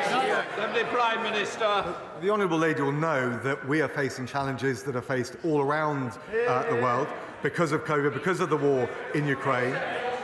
We've seen rising inflation in Germany, in the Eurozone, in the US. But the reality is, this Prime Minister and this Chancellor have a plan. We're going to have more details set out in the autumn statement. But of course, the UK Government will continue to work with the Scottish Government collaboratively to safeguard and protect the most vulnerable right across the United Kingdom. And I think that's what the Scottish people expect. Belper Mills in my mid-Derbyshire constituency are in a state of disrepair. The community is hugely worried about their future. It matters not just for my constituents, but for the whole country, because the mills are part of the UNESCO World Heritage Site in the UK. If appropriate redevelopment is not agreed soon, the site risks losing its World Heritage Site status. Will my right honourable friend confirm that the government will pay close attention to this case in order to ensure that we do not lose our World Heritage status? And will he come with me to visit the mill and discuss potential solutions with local people? Prime Minister. Can I thank my honourable friend for her campaigning on this? And yes, of course, we will continue to monitor the condition of Belper Mills and the planning applications. I think the best I can say is we strongly encourage all the local bodies, whether it's the council, the applicant, to continue to work together, because above all, her constituents will want to continue to celebrate the proud and rich tradition represented by Belper. Sir Geoffrey Donaldson. Deputy Prime Minister will join me in welcoming the comments yesterday by the Foreign Secretary to the European Scrutiny Committee that securing Northern Ireland's place within the Union will be the priority of the Government in the negotiations with the European Union on the Northern Ireland Protocol. One of the benefits of that union is the support that the Government of the United Kingdom is providing to households and businesses across the entire country to tackle the cost of living crisis. Will the Deputy Prime Minister assure me that the £400 energy support payment that is due to be made to households in Northern Ireland will be announced as soon as possible? Deputy Prime Minister. Yeah, I thank the honourable gentleman. Absolutely what he said about securing Northern Ireland within the constitutional economic integrity of the UK is absolutely vital. The Prime Minister has been very clear upon that, as well as the Foreign Secretary. And of course, the Chancellor will be saying more on the economic measures and the particular fiscal measures he referred to tomorrow. Sir Edmund Lee. Even if an illegal migrant is stopped on a French beach, as no one is ever arrested, he will simply come back the next day. Will the Deputy Prime Minister ensure that we remove all pull factors for illegal migration by using his new Bill of Rights to ensure that we have the legal power to arrest and deport and detain illegal migrants, and, for instance, have a review about a national identity card so that people just don't vanish and they never ever get deported? Deputy Prime Minister. Well, can I thank my honourable friend? I totally agree with him that we need to strain every sinew to stop this appalling trade in misery. There's no silver bullet. I think the agreement that the Home Secretary made with her French opposite number will help. We're embedding UK officials with their French counterparts for the first time. He's right that the Bill of Rights can help as well, not least in preventing interim orders from the Strasbourg court from being recognised in the UK courts. On ID cards, we already have e-visas for people coming to visit and live in the UK, and they act as digital evidence of someone else's immigration status. The one thing that's clear, though, and I say to my honourable friend, we'll have to do all of these things in the teeth of the opposition from the front bench opposite. Thank you, Mr. Speaker. Our small rural schools in Wyre face particular difficulties. The head teacher at Scorton and Caldervale primary schools told me that budgets in schools like ours are stretched, as we have to pay for a lot of additional services that larger urban schools can provide in-house. She has to hire the village hall for PE lessons because the schools have no hall. She has to hire taxis to bring in the school meals because the schools have got no kitchens. So given the school budget cuts, what would the Deputy Prime Minister advise my head teacher cuts from our local children? Minister. Can I say to the honourable lady, we are very sympathetic to the challenges that all of our schools face. More will be said about the specific measures tomorrow, but she should stand assured that we are the top spenders as a percentage of GDP in the G7 on primary and secondary education, and standards, which matter to pupils and parents most, have increased, with schools rated good or outstanding up from 68% in 2010 to 87% today. Kevin Foster. Thank you, Mr. Speaker. The Deputy Prime Minister will be aware of the opportunities but also the challenges facing Torbay's tourism and hospitality sector, including increased energy costs and the impact of business rates. What consideration is he giving to the situation of Torbay's iconic industry and further measures to support it? Can I thank the honourable friend? He's a fantastic champion for Torbay. Now, of course, the Chancellor will make a statement tomorrow. I can't speculate on the spending decisions, but he will have already noticed the tourism recovery plan, which will help recovering from the pandemic, but also as part of the wider levelling up agenda. Mr. Speaker. Private rents in my constituency are completely out of control, and since the government broke the economy and broke the mortgage market, the hope of owning a home is quickly receding, with the cost of living skyrocketing, Tory tax rises through the roof, and an extra 1 million people in the private rented sector since 2010. Will the government get a grip and tackle housing in my constituency and across the country? Deputy Prime Minister. Can I thank the honourable lady? As a former housing minister, I know how important these issues are, and I can also tell the honourable lady that the Housing Secretary is looking at the situation of renters and landlords very carefully, and legislation is coming forward shortly. Thank you, Batty. Thank you, Mr. Speaker. My constituent, Mikey Akers, who has verbal dyspraxia, said the following a few weeks ago: "I'm not ashamed of my disability, but I am ashamed of the people who judge me without knowledge or understanding." 5% of all children are impacted by speech and communication needs, according to the Royal College of Speech and Language Therapists and the Dyspraxia Foundation, and more needs to be done to raise awareness in society. Will my right honourable friend agree to convene a meeting with the Prime Minister to raise awareness about verbal dyspraxia so inspirational people like Mikey are never again left without a voice? The Prime Minister. Can I thank my honourable friend for his doughty championing and highlighting of Mikey's campaigning. All children and young people should receive the support they need to make the very best of all their talents and potential. We published, he will know, a green paper in March covering a whole range of these issues, and I will certainly make sure he gets a meeting with the relevant minister. Thank you, Mr. Speaker. Can the Deputy Prime Minister tell this House if he has ever entered into a non-disclosure agreement connected to a complaint against him? Deputy Prime Minister. He's referring to an employment dispute that was settled before I entered the House. It wasn't an NDA, but it did involve a confidentiality clause, which was standard at the time.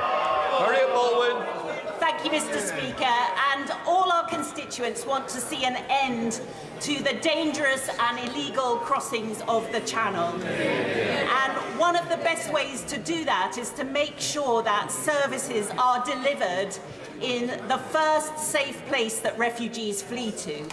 And in that context, the Deputy Prime Minister, as a former Foreign Secretary and Development Minister, would he commit to backing the work of Education Cannot Wait, which delivers education in those refugee camps? Prime Minister. Well, can I thank my honourable friend? She's absolutely right about the brilliant work they do.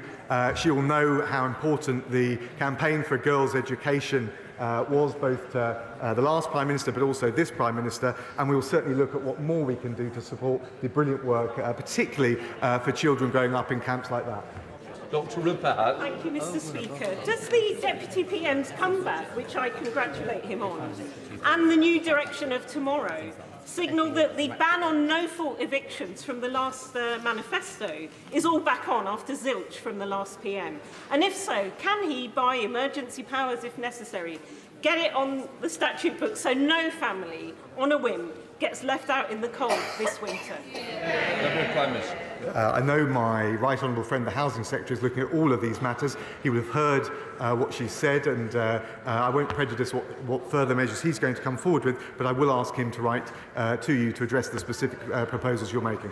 Jacob Rees-Mogg. Mr. Speaker, I wonder if my right honourable and learned friend has noticed that the people who are currently criticising him, no thank you, who are currently criticising him have a record of bullying second to none.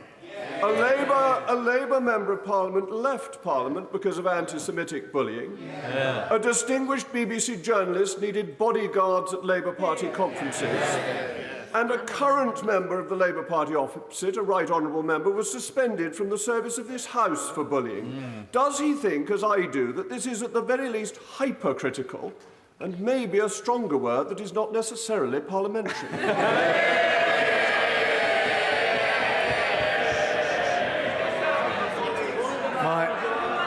My right honourable friend makes his point in his usual inimitable way. All I will say is I think it's important that we all take responsibility for our actions, and that's precisely what I've done today. Rebecca Long-Bailey. Thank you, Mr. Speaker. A 1958 instruction from Whitehall ordered medics to take blood samples regularly from exposed veterans during nuclear weapons tests. However, I've been made aware that many veterans and their families have reported being unable to obtain these test results, and so denied the ability to make any sense of what they, and in some cases their families, suffered. So can the Secretary investigate and inform me of the legal rights of these men in obtaining their medical records, and will he undertake to ask the Prime Minister to order these medical files be opened to veterans and the UK Health Security Agency immediately? Deputy Prime Minister. Thank the honourable lady. She's been a consistent champion on this issue, and I recognise and pay tribute to her for that. My understanding is that the information is available to veterans and their families who may request details of their service and medical records, but if she would like to write to me, I will make sure on the more specific points she made, she gets an adequate answer. Thank you, Mr. Speaker. I rise not to perpetuate partisanship nor parrot party lines, but merely to amplify the sentiments of the honourable lady for Salford and Eccles. The brave servicemen who did so much so long ago to ensure our safety, the nuclear test veterans, were recognised by former Prime Minister David Cameron, and in a meeting with the Honourable Lady and I, by the former Prime Minister, the member for Uxbridge. Will this Deputy Prime Minister and our new Prime Minister recognise them too, not only by doing what the Honourable Lady has asked for, but by giving them the service medal they so richly deserve, and we owe them? Deputy Prime Minister. Well, my right honourable friend is absolutely right, and we should forever be grateful to all those service personnel who participated in the British nuclear testing programme. I can tell him and I can reassure him we have asked officials to look again at recognition with medals, and any recommendations will be announced in the usual way. Judith Cummins. Thank you, Mr. Speaker. 7 years ago, in my first PMQs, a Conservative Prime Minister told me to stop griping and get behind his rail investment plans. A few weeks ago, the new Business Secretary said there really wasn't much point in going ahead with Northern Powerhouse Rail. Time and time again, Mr. Speaker, Tory Prime Ministers have promised NPR only to break their promises. So will the Deputy Prime Minister now put on record whether he supports Transport for the North's preferred option for NPR with the stop in Bradford? Deputy Prime Minister. I can tell the honourable lady that our £96 billion integrated rail plan will make the Northern Powerhouse Rail a reality. We're committed. We're committed to the project. The precise details will be set out in due course. Peter Byrne. If migrants who crossed the Channel from France illegally were immediately returned to France, it would stop illegal migration in this country. It would break the economic model of the people smugglers. And perhaps more importantly, it would stop thousands and thousands of people descending to northern French cities, which would be to the benefit of the French.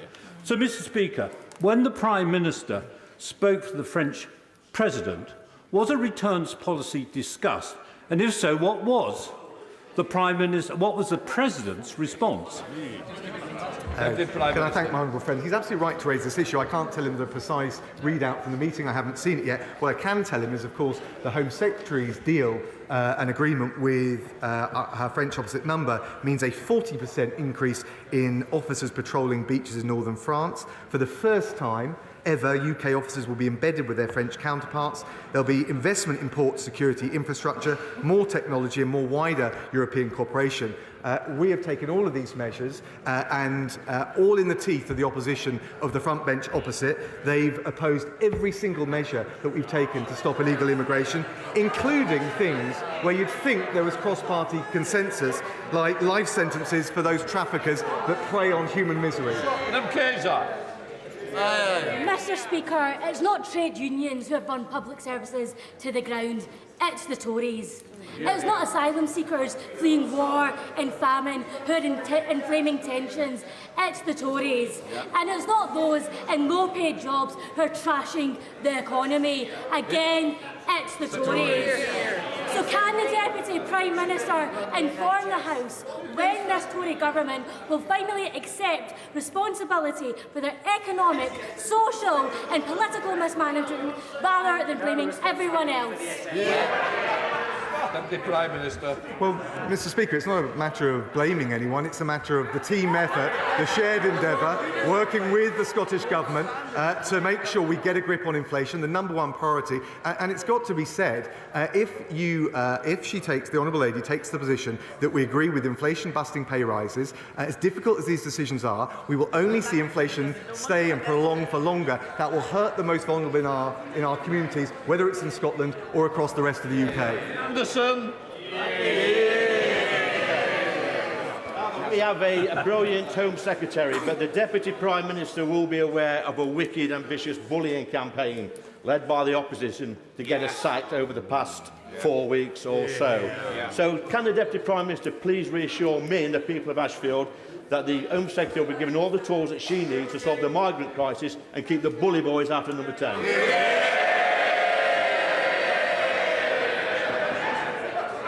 My honourable friend is absolutely right. We fully support the Home Secretary and the important measures she's taking, whether it's the Rwanda scheme, whether it's implementing the Nationality and Borders Act, and whether it's the New Deal with France to make sure that we collaborate with our international partners on what is a shared issue. And the one thing that he can also rest assured is it will be opposed tooth and nail by the Labour Party opposite. Charles Bourne. Thank you, Mr. Speaker. In 1936, people from my constituency in Jarrow marched to Parliament demanding jobs. They were living in poverty and were hungry. 86 years later, and 39% of kids in Jarrow are still hungry. So will the Deputy Prime Minister and his government end this scandal and commit to providing free school meals to all 800,000 children, 40,000 of them in the North East, to households in receipt of universal credit? Deputy Prime Minister. Can I thank the honourable lady? She'll know that we've extended the eligibility of free school meals to 1.9 million pupils. There's also, on top of that, the £200 million holiday activities and food programme, and then £1,200 of direct payments to the most vulnerable. But I would just gently say to her, we also need to keep an eye on the macroeconomic picture. The number one priority is to get inflation down, and we won't be able to do that if we follow the plans of the benches opposite. Esther McVeigh. Mr. Speaker. Given that we have the highest burden of taxation in living memory, it is clear that the government's financial difficulties are caused by overspending and not due to under-taxing. Does the Deputy Prime Minister therefore agree, if the government has got enough money to proceed with HS2 at any cost, then it has sufficient money not to increase taxes? If, however, it has so little money it has to increase taxes, which is a last thing for a Conservative government to do, then it doesn't have sufficient money for HS2. So can I gently urge the Deputy Prime Minister not to ask Conservative MPs to support any tax rises unless and until this unnecessary vanity project is scrapped? Because I, for one, won't support them. Come on.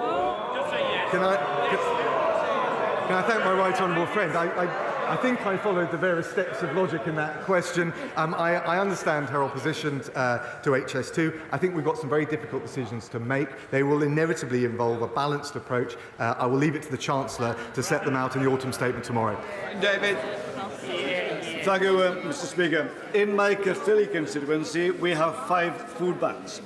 One of those food banks is run by the Betrussell Trust, and they've issued over 2,000 food parcels during the last 6 months. And there's a question from the users of that food bank. It is, will the government give a firm commitment to ensuring that benefits will always be enough to purchase essentials? The Prime Minister. Look, he raises a really important point, and we're doing everything we can to support those who may be reliant on food banks or otherwise struggling to make ends meet.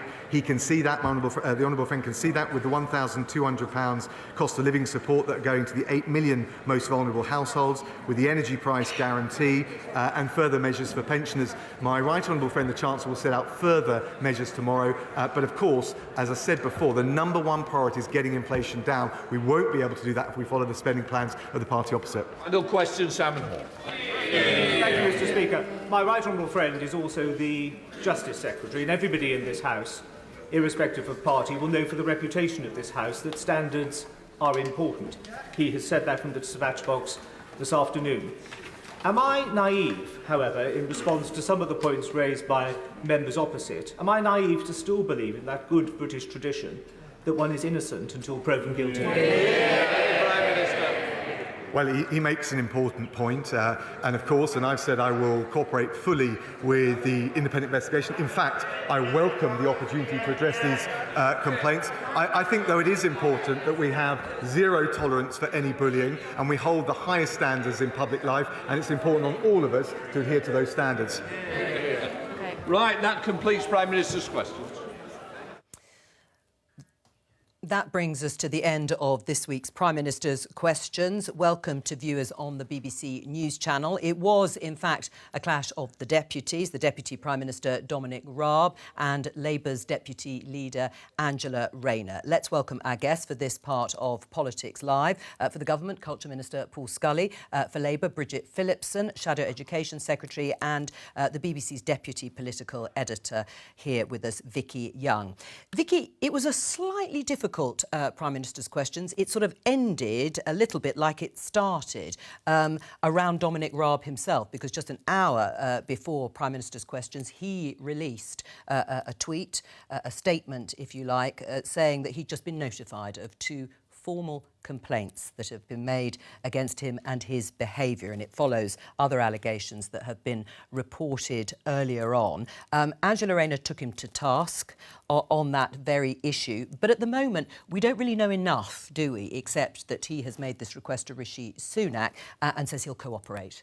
Yeah, and I think in a strange way, he might have been slightly helped by the fact that these 2 formal complaints went in. He said he was notified and immediately then said to the Prime Minister, right, you need to investigate this, because he, as you could tell there, is very keen to clear his name. There haven't been many specifics that have been said publicly. There's been, as you say, a swirl of allegations, lots of them. You get the impression there that actually he welcomed the idea that this will be looked into, and he hopes he can clear his name, saying he expects high standards, he doesn't tolerate bullying and all the rest of it. But there are some problems here. One, first of all, is that the person who would be investigating this, you would imagine, would be the Prime Minister's ethics advisor. Well, there isn't one, because the last 2 resigned. And I think that tells you a problem with the system that many people have complained about for a long time. Who can instigate these inquiries? It's all a little bit opaque. And in the end, the Prime Minister is the final arbiter of all of this. Normally, it's them who says, we're going to have this investigation. And even once a report is done, again, it is still the Prime Minister who decides whether a Cabinet Minister has broken the ministerial code. And if you think back to Priti Patel, the former Home Secretary, she was accused of bullying. There was a big inquiry into all of that. The findings actually were very critical of her, saying that it did amount to bullying, that she was in breach of the ministerial code, even if unintentionally. The Prime Minister at the time, Boris Johnson, didn't do anything about it. So there's an awful lot of complaints about this. But I think you get the impression there from Dominic Raab, he wants this maybe to come out, to be more formalised, said to Angela Rayner, will it come up with some specifics? What are you accusing me of? I think that's the other issue here. You know, the BBC has spoken to lots of different people who've worked with him over the years, and I think you talked about this earlier. There's a lot of people who say he's a difficult man, he's very demanding, he's got a very forceful personality. Now, it's all about where that tips balance over and the or line. doesn't tip over, and I think that's what he there is suggesting. Well, just before we move on, I can remind you, we showed it earlier in the programme, but this is part of the letter that has gone from Dominic Raab to the Prime Minister. I'm therefore writing to request that you commission an independent investigation. As Vicky was saying, we don't quite know exactly what form that would take, into the claims as soon as possible. I will cooperate fully and respect whatever outcome you decide. And there were questions around this issue throughout the session between the 2. Before I turn to my guest, though, to talk about that, let's concentrate on the issue at the forefront of everybody's mind, and those are the inflation figures at a record high of 11.1%. Higher, I think, than people expected in the year to October 2022. Rishi Sunak has said he's got to get a grip on it. How? Well, you'll see this tomorrow. In the Bank of England have their lever in terms of interest rates as an independent lever that they can pull. But what you'll see tomorrow is Jeremy Hunt setting out the plan, both for the short term, stabilising the markets, but also making sure that we can grow our way out of it. But making us all poorer, so with increases in taxes and cuts in spending. Well, I think what he's done is that he's laid out the honest appraisal that this is going to be a difficult time for all of us because, you know, this is a global situation. It's not a traditional inflation event that's caused by overactive economy that you can dampen down. It's caused by the war that we can see in Ukraine, which is exacerbating big energy prices. Well, then why put up interest rates? Oh, well, I say that's the Bank of England's lever. Sure, that's the single lever that the Bank of England got. What the Jeremy Hunt has is he has obviously fiscal duties. He can look at the tax rates. He can, but he can also look at spending as well. And those 2 things, he's got to have that difficult balance. Do you agree with Rishi Sunak? It's the #1 enemy, inflation. I think it's down to Rishi Sunak and the Conservatives that we've ended up in such a terrible mess over the economy, full stop. They've had 12 years now. We've had terrible growth in our country. And then, to make matters worse, They crashed the economy with that reckless budget that we saw. The only reason that we're having this statement tomorrow is because of the fact that the Tories blew up the economy. They owe an apology to the British people. They are ultimately responsible for the decisions that they are taking. But of course, we know it's working people across the country that are going to pay the price for all of this. It's completely wrong, totally irresponsible. We believe there should be a real focus on growing the economy. We haven't seen that over the last 12 years. So take Labour's plans around our Green Prosperity Plan, for example, how we create more well-paid, highly skilled jobs in every corner of our country, because growth will come from the working people of this country, not the approach that the Conservatives took, which was massive unfunded tax cuts for the wealthiest that blew up the economy. Although Labour did support quite a lot of that economic prospectus that you talk about. But what is your reaction to the figure itself, Bridget, when you look at 11.1% inflation? It's terribly concerning because I know that families are already under enormous pressure. Every time people go and do the weekly shop, they see the price of all of those basics going up, and it's becoming harder and harder for people to manage. So it's desperately worrying. But then, of course, to add on to that, lots of people are facing rising mortgage costs because of that Tory mortgage premium, because of that terrible, reckless approach that the Conservatives took. No, look, I mean, what we've said we're going to do is, as we have been doing, is making sure we protect the most vulnerable, because we can look at, we talked about tax rates. There's lots of people that don't pay tax if they're on the minimum wage. We've taken millions of people out of tax over those 12 years. And so we've got to support them with their energy costs and with the rising costs of living. But what and about the we will people do who are that. just above that level? We will do that. What about the people just above that level who are, as Bridget says, facing rising prices at every single what level we've got to do with them, on fixed incomes? Well, first of all, we've got to make sure we get the balance right. And you're going to see that plan from Jeremy Hunt, the Chancellor, tomorrow. But what we've also got to do is make sure that that balanced plan actually tackles inflation to bring it down as quickly as possible. So and that's the thing, is I don't know, because we haven't seen the plan, as you say. But so far, rising interest rates hasn't brought down inflation. It is continuing to go up. But is it right that that is the number one issue? That if you get inflation down, then to some extent, the pain that is wrought by tax rises and spending cuts will lessen because inflation is coming down? The inflationary pressures that we're seeing are a symptom of that wider failure I think we've seen over the last 12 years. So you have to, alongside that, have a plan to support growth in our economy. Unless you get your economy growing, we will end up in this constant cycle where again and again, as the Conservatives have done, because there's been low growth, we've ended up with higher taxes on working people. I think there are some really straightforward ways tomorrow that the government can make different and fairer choices, ending the non-dom tax status, ending the tax benefits on private schools, closing the loophole where it comes to private equity. I think that they are straightforward, easy choices for the government to make. They say they want to make choices. Are there any easy choices? I think they're very easy. I think the wealthiest in our society who choose where they might pay their tax, we could end that tomorrow, literally tomorrow. And I think that will be the test of the approach of the government. Are they going to make fair choices on taxation? We're going to say goodbye to viewers on BBC News Channel at this point.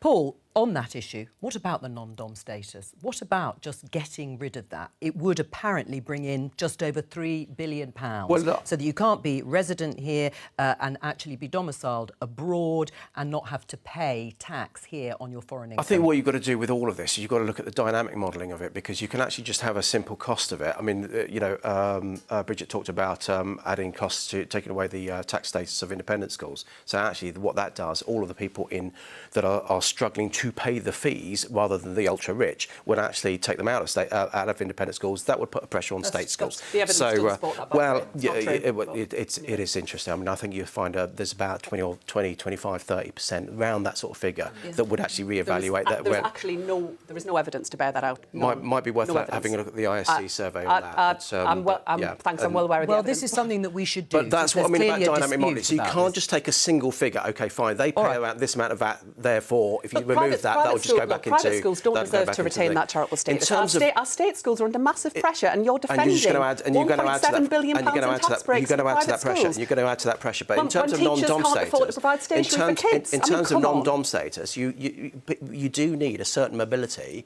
of people around to be able to come to the UK, high earners who bring investment with them. But it's always something that we can look at, and that's what, as I say, well, the Chancellor certainly there have been tomorrow. Conservative MPs who've written to the Chancellor Jeremy Hunt saying, please don't take any more money out of the schools budget. We'll find out what happens. Taking money out for 12 years. Absolutely. We are going to have a special programme covering the autumn statement. We now know, finally, that it's going to happen at 10:30. That's the statement. The special programme will come on air at 10 o'clock tomorrow, so set your alarm clock. There you can see Vicky Young will be here too, doesn't it? Before we move on, Dominic Raab, let's just return briefly to the Deputy Prime Minister. How much trouble is he in, do you think, Paul? I think he's done the right thing. There's 2 formal complaints come in, as far as I understand, either last night or this morning, and he's put that to have an independent investigation. That's absolutely the right process. Bridget? I mean, for the Prime Minister to say that he wants integrity, professionalism and accountability, and then for all of this to be happening is just laughable.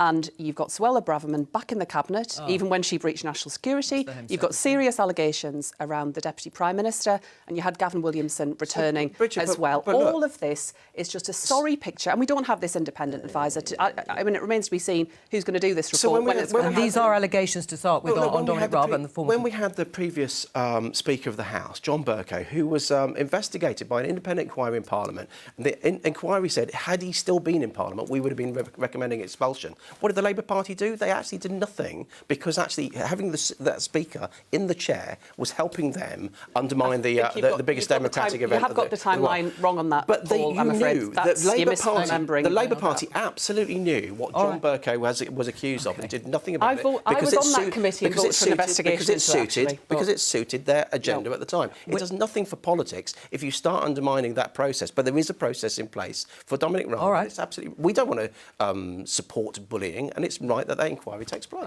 Indeed, and an investigation, when it does actually happen, is going to be carried out. Let's talk about another very important story. I'm going to show you this headline in The Independent. Inquest finds toddler killed by mould exposure in defining moment for the housing sector. This was the tragic story of a 2-year-old, Awab Ishak. He died of a respiratory condition caused by exposure, so the coroner ruled, to the mould in his flat. We can see him there. And I think in a moment you can probably see some of the dreadful extent of the mould in the 1-bedroom flat that he shared with his parents.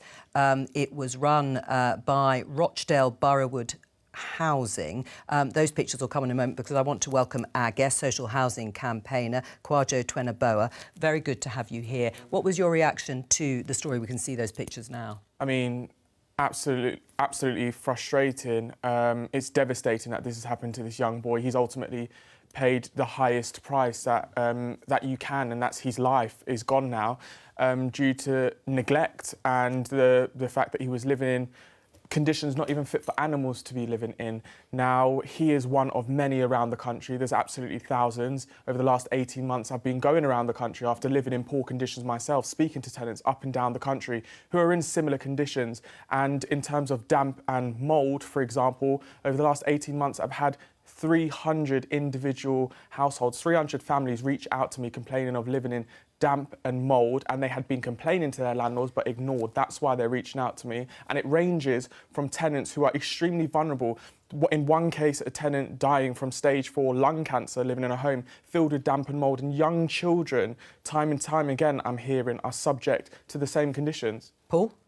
Look, I've seen some of the work that you've been doing, and it's terrible what's happened to Awab here. And what the government have tried to do is make sure that councils can reduce the number, I think it's 15% of lower the number of houses that don't reach the decent home standard, which is very different from the standard that you're talking about, just human habitation. It's absolutely right. But how does it get to that stage? How does it get to that stage? Well, this is why Michael Gove called out the chief executive of the Housing Association there. He's got to do his job or get out of that job. There's got no business being around housing if that's the kind of housing stock that he's overseeing. And people will be shocked. Or perhaps actually some people might not be that shocked. Maybe they've experienced exactly what Kwajo has just said, that this isn't that rare, clearly someone losing their life, but the state of the property and the flat that the family were living in.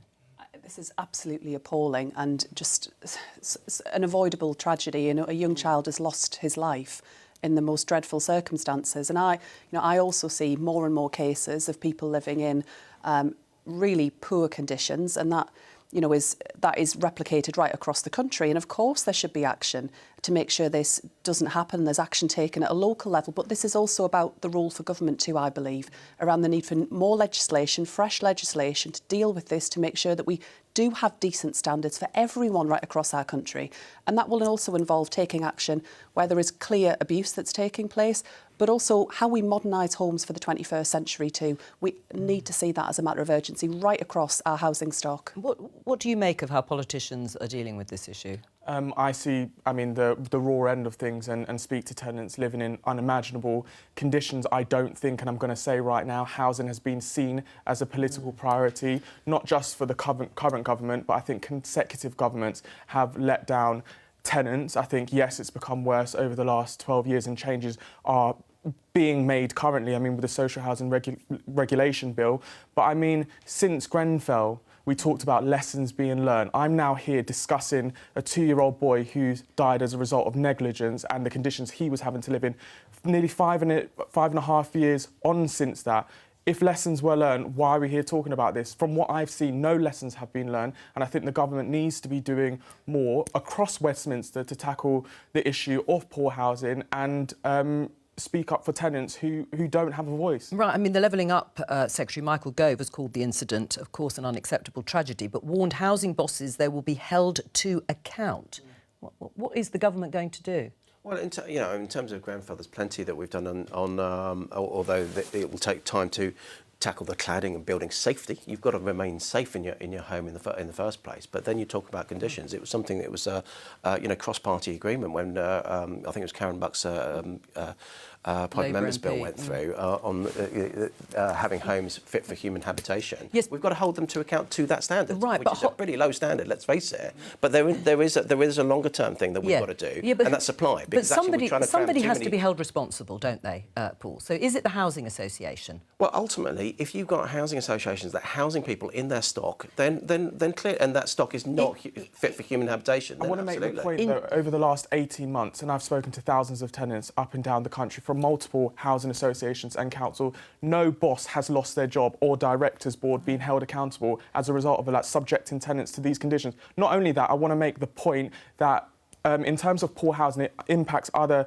public sector areas too. The NHS, for example, in terms of damp and mould, £38 million is spent on a yearly basis treating tenants living in those sorts of conditions. Overall, £1.4 billion is spent looking after tenants living in poor conditions across the country. Well, that's very striking. Why has no one? Why does no one ever lose their job? Well, I think I can't answer that, but I think Michael. But do you think they should? I think Michael was really specific. I'm glad he did call out on that. I think there's a wide spectrum of damp issues to the human habitation issues that we've been talking about with that poor boy, through to people where it might be because of overcrowding, and that in itself is a problem because of that supply issue. We need to have more housing, suitable housing. Well, do you agree with that? Tenants. Quadro said housing's never really been a priority. But is Paul right? There just isn't the stock anyway. Is that why people end up staying in this sort of unsuitable accommodation? The housing system in our country needs a total overhaul. There are big problems where it comes to regulation and rights for tenants in the private sector. And we know that in the social sector as well, we'll need to see further modernisation of houses that are there. Of course, there should be accountability at a local level. And I think what was striking and what was terrible about this case was the degree to which the family weren't listened to when they were raising concerns. Because they had made endless and sadly, that does happen far too often, that families aren't listened to and action isn't taken. But I do think, I accept the point around priority, but when I look at what Labour did from government last time around in modernising homes, in making sure they didn't build enough houses either, Labour, when they were in government last time. In part because we inherited so much housing that was in such poor condition, and our priority had to be bringing that up to standard with insulation, with heating, with windows. Of course, there was much more, and we were on that path to building more homes, and I saw that in my constituency as well. Vicky, as an issue, as Quadro said, will it ever be the priority dealing with housing? I just feel like we have talked about this an awful lot over very many years, decades, in fact. There isn't, like you said, the supply issue is one which people have wrestled with, and it just hasn't been tackled. And people talk about it, and it never seems to get to the top of the agenda. The work that you do might change that. Well, I mean, I don't know what response you get at a political level from local authorities. I mean, it's marvellous that you are raising and highlighting this issue, but only, of course, if action follows. I mean, there was also, the idea, as Bridget said, the parents, the father particularly, complained endlessly and was told that because there was a legal process ongoing, remedial work couldn't take place. And that's an excuse often used. Like I said, I've seen it time and time again in terms of tenants complaining, and in terms of this family's case, it was medical professionals that wrote into the housing provider on his behalf. And I've seen time and time again that case with other tenants living in disrepair. Not only that, you have head teachers writing in on behalf of kids, but more, I'd say 9 out of 10 times, the housing providers don't even bother acknowledging that an email or letter has been sent to them. Why? Because they can get away with it, simply because there's not enough regulation, there's not enough accountability, and there's no real way of holding them to account, so they know they can get away with it. What are you going to tell Rishi Sunak about this? Well, I think what we'll find is, as Bridget was saying earlier, we find it as MPs, in our casework. The fact is that a lot of councils, I'm not sure it's about what they think they can get away with. They are swamped in terms of housing inquiries and people writing in and these kind of things. So they will move paper around. Yeah. But then we've got to make sure we can separate the cases that you're talking about when it's human life. Kwadwo, thank you very much for coming in. It's all we have time for. Thank you to all of my guests for joining me here today. I'll be back tomorrow, as I say, with more Politics Live at 10 a.m. for that Autumn Statement special here on BBC Two and on the BBC iPlayer. From all of us here, bye-bye.